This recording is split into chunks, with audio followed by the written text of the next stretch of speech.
10월 13일 월요일. 무료로 칭찬해 드려요. 미국 일리노이주에 사는 9살 이선 와고가 매일 아침 자신의 집 앞에 무료로 칭찬해 드려요라고 쓰인 팻말을 펴놓고 사람들이 지나가기를 기다립니다. 사람들이 궁금해하며 다가오면 이선은 먼저 그들이 하루를 어떻게 보내는지 물어보고 그 다음 그들과 관련한 칭찬을 해준다고 합니다. 이선이 이러한 활동을 하게 된 계기는 최근 읽은 소설의 등장인물들이 집 앞을 지나가는 사람들을 욕하며 나쁘게 대하는 것을 보고 나라면 다르게 할 것 같은데? 라고 생각했기 때문입니다. 이웃들은 점점 이선의 활동에 주목하기 시작했고 방문객이 늘어 지금까지 약 60명에게 칭찬을 해주었습니다. 누군가에게 건네는 작은 칭찬과 격려는 단순한 말이 아니라 하나님의 사랑을 전하는 씨앗이 될 수 있습니다. 우리의 일상 속에서 따뜻한 말 한마디, 작은 친절 하나가 이웃의 마음을 밝히고 주님의 사랑을 드러내는 통로가 됩니다. 그러므로 오늘도 우리에게 주어진 자리에서 칭찬과 격려의 언어로 하나님 나라를 넓혀가는 삶을 살아야 하겠습니다. 오늘의 말씀. 선한 말은 꿀송이 같아서 마음에 달고 뼈에 양약이 되느니라. 오늘의 만나. 작은 친절과 따뜻한 말 한마디가 누군가에게는 하루를 밝히는 큰 선물이 될 수 있습니다.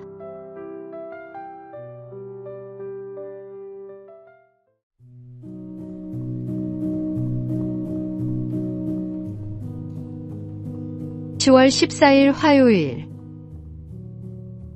생각하는 시간. 어느 연구소 소장이 늦은 밤 실험실을 둘러보고 있었습니다. 그런데 한 학생이 여전히 실험에 몰두해 있었습니다. 그는 이마에 주름을 잔뜩 잡고 누군가 옆에 서 있는 것도 모른 채 시험관과 기계만 바라보고 있었습니다.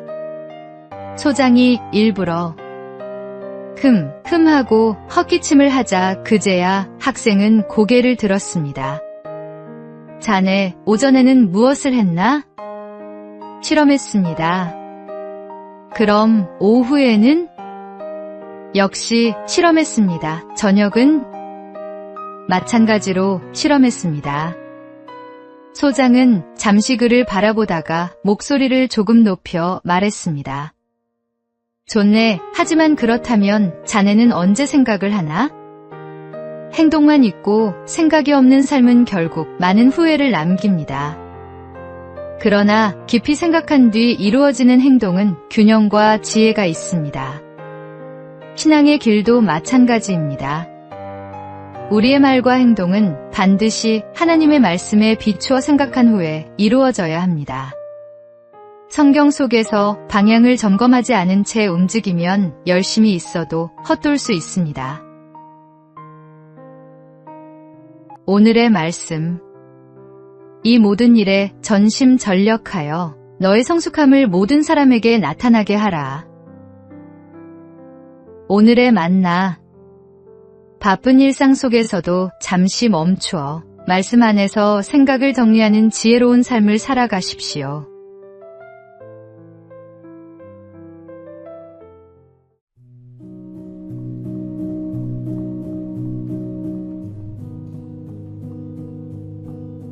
(10월 15일) 수요일. 정적을 치료한 명의. 조선시대 효종수종 때의 명의이자 우의정을 지낸 허목과 당대의 대학자 송시열은 서로 다른 당파에 속해 원수처럼 지내던 정적이었습니다. 그러나 어느 날 송시열이 중병에 걸리게 되었습니다. 그는 이렇게 말했습니다. 정적이지만 내 병을 고칠 이는 허목밖에 없다. 사람을 보내자 허목은 미소를 지으며 처방을 써주었습니다. 그런데 약재에는 극약이 섞여 있었습니다. 주위 사람들은 허목이 원수를 죽이려는 것 아니냐 하며 수군거렸습니다. 그러나 송시열은 흔들림 없이 말했습니다. 허목이 내게 해를 끼치게 할 리 없다. 그대로 하라. 결국 송시열은 병이 나았고 두 사람은 서로의 넓은 도량에 감탄하며 존중을 회복했습니다. 신앙생활 속에서도 우리는 성향과 생각의 차이로 쉽게 갈라지고 반목할 때가 있습니다. 그러나 그리스도 안에서 우리는 이미 한 몸입니다. 정적이었던 허목과 송시열이 서로를 신뢰하고 존중했던 것처럼 우리도 신념과 감정을 넘어 어려움에 처한 형제를 도와야 합니다. 교회는 갈라질 수 없습니다. 하나님 안에서 우리는 한 지체요, 한 가족입니다. 오늘의 말씀. 형제를 사랑하여 서로 우애하고 존경하기를 서로 먼저 하며. 오늘의 만나. 차이를 인정하면서도 사랑으로 하나 되는 것이 성숙한 신앙 공동체의 모습입니다.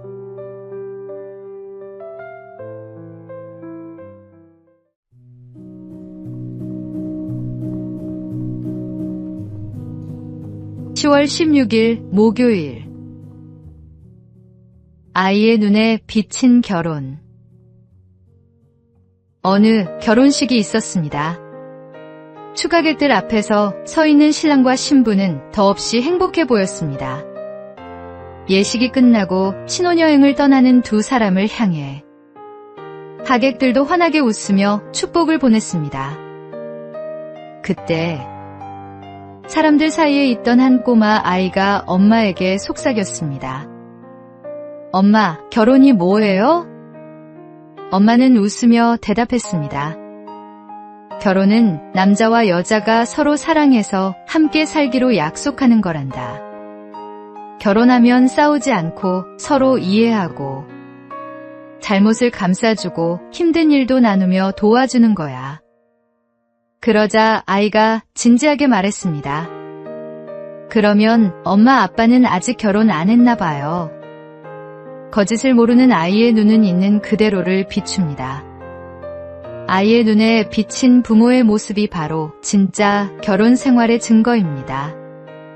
사랑과 이해, 용서와 섬김이 없는 결혼은 이름뿐인 결혼일 수 있습니다. 아이들의 눈에도 부끄럽지 않은 가정. 주님 앞에 진실한 부부의 삶을 살아가는 것이 참된 결혼입니다. 오늘의 말씀. 너희도 각각 자기의 아내 사랑하기를 자신같이 하고 아내도 자기 남편을 존경하라. 오늘의 만나. 자녀들이 보고 배울 수 있는 진정한 사랑의 모델이 되는 가정을 세워가시기 바랍니다.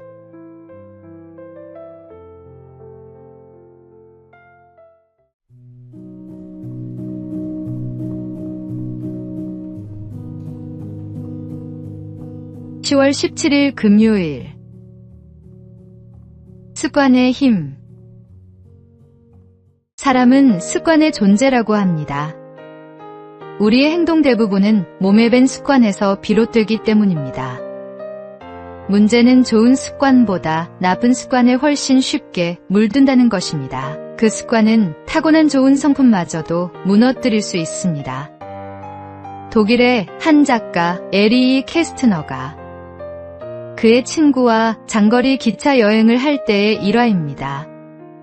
피곤에 지친 친구가 의자에 기대어 곤히 잠들었는데 갑자기 벌떡 일어나더니 외쳤습니다.